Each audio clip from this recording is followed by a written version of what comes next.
YouTube anyway. Yeah, I today's my birthday. Decided I would review the other reissue that they've done for Starscream Walmart. Although this one's supposed to be Toon Colors, which he pretty much is, but he does feel really cheap in other ways. I feel like I was a little harsh on my Instagram review, just a little bit harsh, maybe about right. I don't know. I'll leave that up for anyone to decide that decides to get him. But I do recommend not paying more than retail price for this guy because I think someone says like $35. It might have been like 30, somewhere around there. It's like just over standard Voyager price point these days. Or is that about Voyager? Anyway, it's about the size, I guess, of current Voyager figures. I guess it isn't too terrible. Here he is with most of his accessories on here, except for the alternate missile pieces, which apparently look really bad. It apparently just goes like clicks in like this, and the majority of it's sticking out, so it's really pointless. But these things actually do have springs, so they do shoot out. But the problem is they're like on a hair trigger, and they just like to go off. The least little thing will cause them to fire off. But I guess I'll take aim. Yeah, it doesn't quite fire to the camera, but it did fire out a little bit. I mean, I guess it's. I feel like if they had stronger springs and maybe a strong.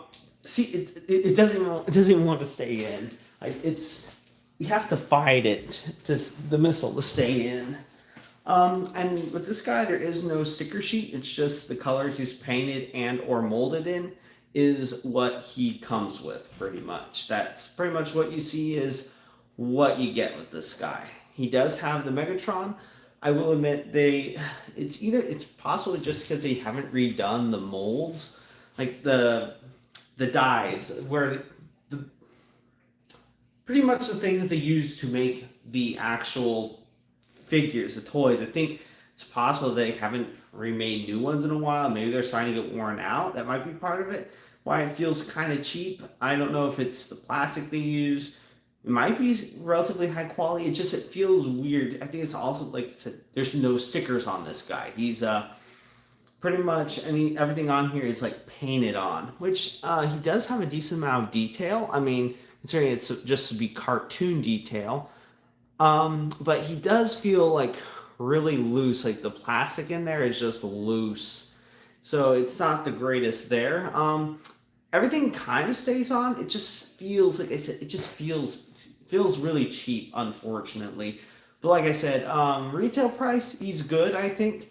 But much more than that, I think I saw some stuff on eBay for those going for like I don't know, like 40, $50, and I'm like, after seeing this guy out of the box, I'm like, yeah, I don't know if he's worth it. If you don't have a G1 Starscream and you want one, I'd say, like I said, don't pay much more than retail price for it. I'd recommend just try to get an older reissue unless you're wanting a G1 Starscream that does have the cartoon colors.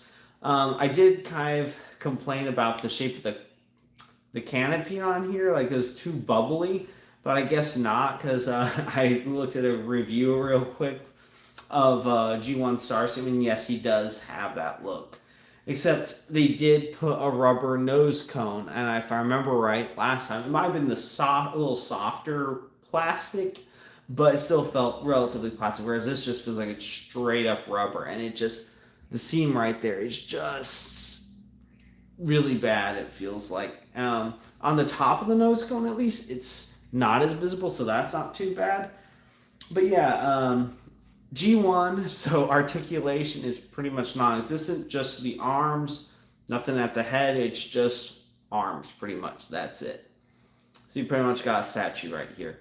I guess transformation is the next thing. As far as die-cast though, if I remember right, the G1 or even the older reissue, I'm pretty sure these were die-cast. I mean, correct me if I'm wrong. I can't remember, unfortunately, because it's been a while since I've looked at him.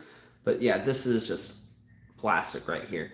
The only die cast that I can feel or know for sure is die cast on this guy is just the red. Pretty much all this red is one die cast piece that is, well, die cast.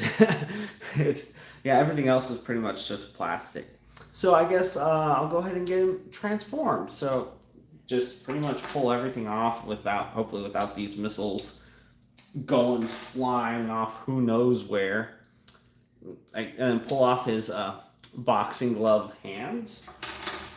And then the wings and tail you can take off, but it is also possible to transform him without removing those. Part of me was tempted to file down the pegs for these so that they sit a little closer to the fuselage in jet mode, but then I realized if they sat further in and you want to have these on here, it would rub up against that too much. It's like the perfect clearance for the robot mode.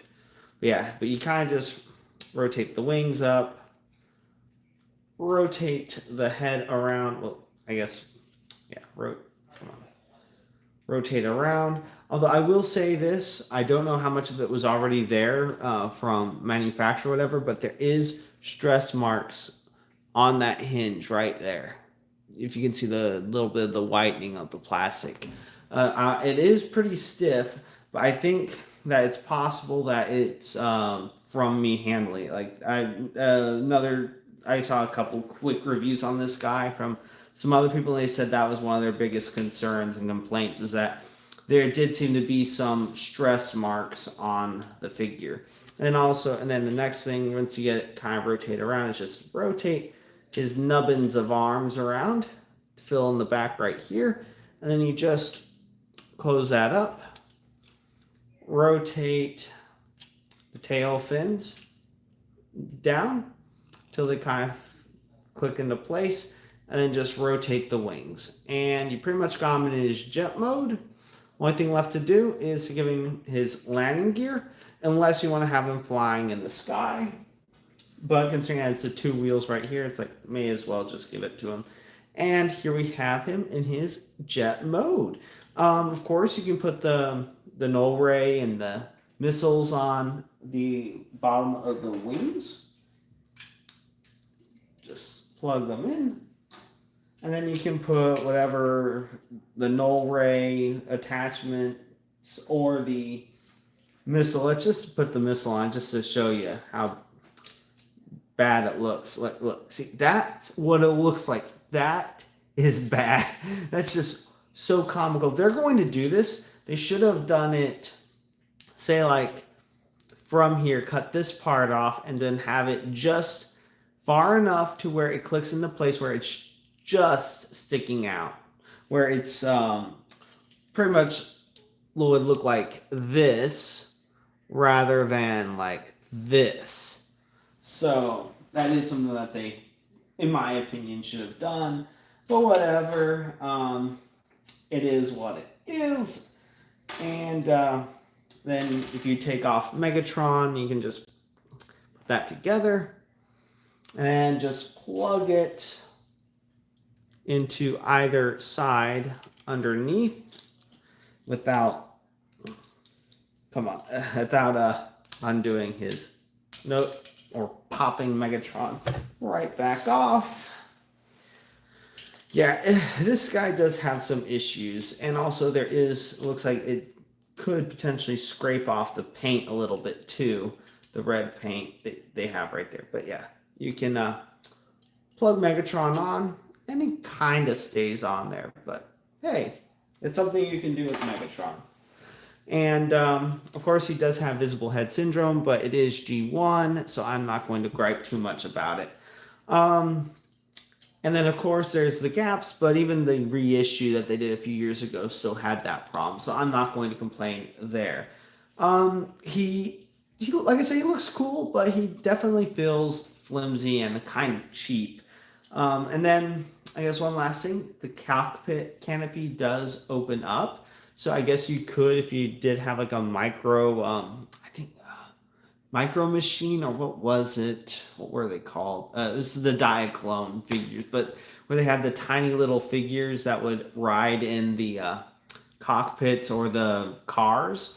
But if it would be even funny if they had included a miniature Dr. Arkaville figure that you could just have sitting in the cockpit. So that would have been funny. I think there was, Masterpiece Starscream, one of them in the past had the Dr. Arkaville figure that you could, little mini figure that would ride in the cockpit, which is pretty cool. Excuse me. And I guess one last thing, this isn't Starscream. It is Transformers, sort of. It is a crossover between a card game, Magic the Gathering, and here we have, this was given to me by a friend for my birthday. He plays Magic, and he happened to get a hold of one of these cards, and he gave it to me, and I'm very grateful. But there he is in truck mode, and here he is in his robot mode, which is really cool. Definitely like that. And it's he's with Goldbug, not Bumblebee, so that's interesting. So yeah, that's about it for the Transformers the movie Air Commander Starscream Walmart reissue in cartoon colors. And if you like this review and you'd like to see more, please click that like and subscribe button to see more. Until next time, have a good one, everyone.